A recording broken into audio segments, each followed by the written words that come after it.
இப்போதெல்லாம் எந்த ஒரு நிகழ்விற்கும் மக்கள் பெரும் திரளாக வருவதென்பது சாத்தியமற்றதாகவே இருக்கிறது.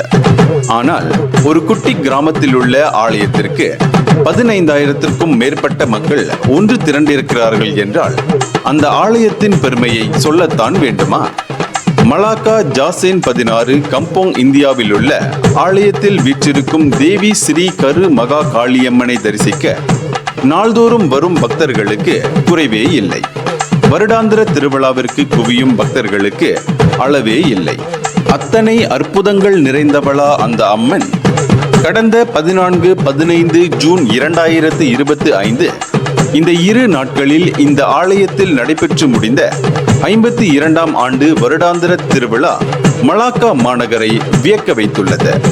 ஓம் சக்தி என பக்தி பரவசம் எங்கும் முழங்க ஒரு முழு ஊருமே மக்களால் நிறைந்த அற்புதத்தை நிகழ்த்தி இருக்கிறது இந்த ஆலயம்.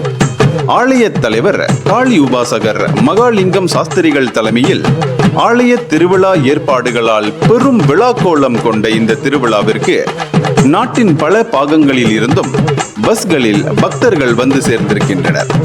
தமிழர் பாரம்பரிய வழியில் இரு காளை மாடுகள் பூட்டப்பட்ட அழகிய தேரில் ஊர்வலம், 500க்கும் மேற்பட்ட பக்தர்களின் பால் குடங்கள், பலவகை காவடிகள், பொய்க்கால் குதிரை, கரகாட்டம், மயிலாட்டம், பக்தர்கள் தீச்சட்டி, நாதஸ்வர இசை, உரிமை மேளம் என அத்தனை சிறப்புகளாலும் இந்த திருவிழா வரலாறு படைத்திருக்கிறது.